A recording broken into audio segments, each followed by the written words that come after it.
Crônicas do Amanhecer, por Feijão Centro Espírita Allan Kardec de Balneário Gaivota, 29 de abril de 2021.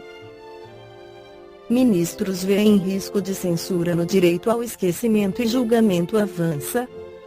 O risco de censura e possível cerceamento ao acesso à informação basearam o voto de 3 ministros do Supremo Tribunal Federal (STF) que se manifestaram na sessão desta quarta, contra o reconhecimento do chamado direito ao esquecimento.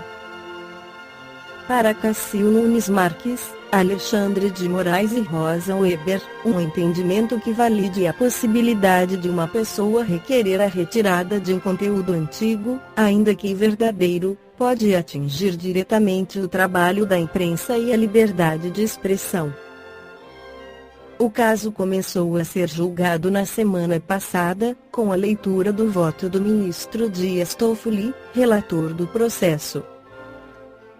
Para ele, o direito ao esquecimento é incompatível com a Constituição e poderia restringir direitos da população de serem informados sobre fatos relevantes da história social. O recurso em discussão envolve uma ação movida pela família de Aida Curi, assassinada em 1958 no Rio de Janeiro. O crime teve ampla cobertura midiática à época e, em 2004, foi reconstituído pelo programa Linha Direta, da TV Globo. Inicialmente, a família de Curi solicitou que o episódio não fosse ao ar e, após a sua exibição, acionou a justiça em busca de indenizações e pelo direito ao esquecimento do caso. A justificativa é que a lembrança do episódio causou sofrimento aos familiares de Aida. No livro O Céu e o Inferno, Allan Kardec esclarece que perante a justiça de Deus não há o esquecimento dos atos cometidos na nossa vida e nos traz o Código Penal da Vida Futura, onde diz: o Espiritismo não vem, pois, com sua autoridade privada, formular um código de fantasia, a sua lei, no que respeita ao futuro da alma, deduzida das observações do fato, pode resumir-se nos seguintes pontos: a alma ou espírito sofre na vida espiritual as consequências de todas as imperfeições que não conseguiu corrigir na vida corporal. O seu estado, feliz ou desgraçado, é inerente ao seu grau de pureza ou impureza. A completa felicidade prende-se à perfeição, isto é, à purificação completa do espírito. Toda a imperfeição é, por sua vez, causa de sofrimento e de privação de gozo, do mesmo modo que toda perfeição adquirida é fonte de gozo e atenuante de sofrimentos. Não há uma única imperfeição da alma que não importe funestas e inevitáveis consequências, como não há uma só qualidade boa que não seja fonte de um gozo. A soma das penas é, assim, proporcionada à soma das imperfeições, como a dos gozos proporcionada à das qualidades. A alma que tem 10 imperfeições, por exemplo, sofre mais do que a que tem 3 ou 4, e quando dessas 10 imperfeições não lhe restar mais que metade ou 1/4, menos sofrerá. De todo extintas, então a alma será perfeitamente feliz. Também na terra, quem tem muitas moléstias, sofre mais do que quem tenha apenas uma ou nenhuma. Pela mesma razão, a alma que possui 10 perfeições tem mais gozos do que outra menos rica de boas qualidades.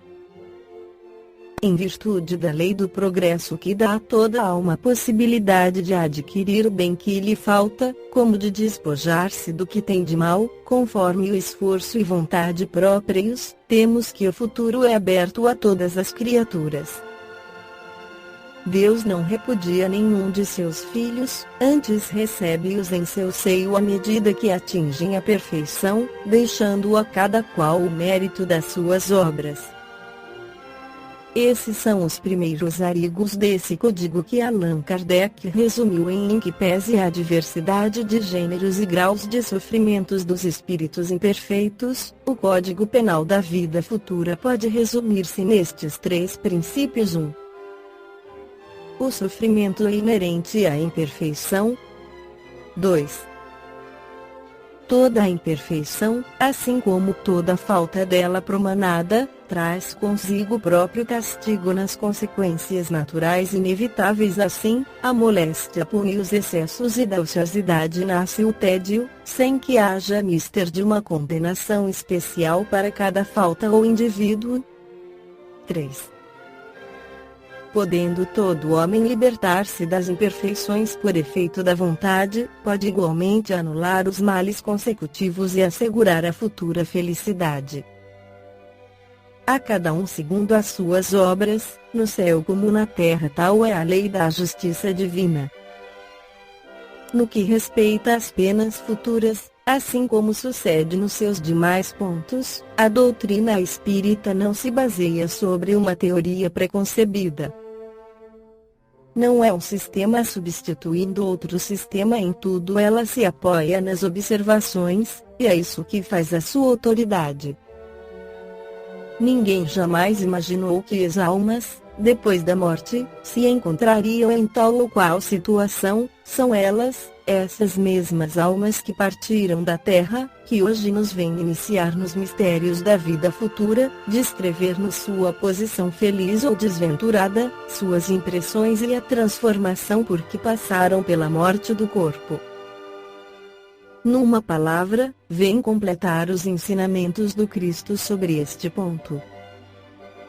Não se trata aqui das revelações de um único espírito, que poderia ver as coisas do seu ponto de vista, sob um só aspecto, ou ser ainda dominado pelos preconceitos da vida terrena. Tampouco se trata de uma revelação feita exclusivamente a um indivíduo que pudesse deixar-se levar pelas aparências, ou de uma visão estática, que se preste a ilusões e que não passa, muitas vezes, de reflexos de uma imaginação exaltada. Trata-se, sim, de inúmeros exemplos fornecidos por espíritos de todas as categorias, desde os mais elevados até os mais inferiores da escala, por meio de outros tantos intermediários disseminados em todos os pontos da Terra, de sorte que a revelação não é privilégio de pessoa alguma, pois todos podem ver e observar e ninguém é obrigado a crer pela crença dos outros. E, dentro desse espírito de síntese e objetividade, o codificador do Espiritismo dá continuidade ao assunto de que cuidamos, por meio de um de seus ensaios mais notáveis, o Código Penal da Vida Futura, inserido na mesma parte do livro cujo sesquicentenário hoje comemoramos. Esta foi a crônica do amanhecer de 29 de abril de 2021. Por Feijão Centro Espírita Allan Kardec de Balneário Gaivota. Que a paz esteja com todos.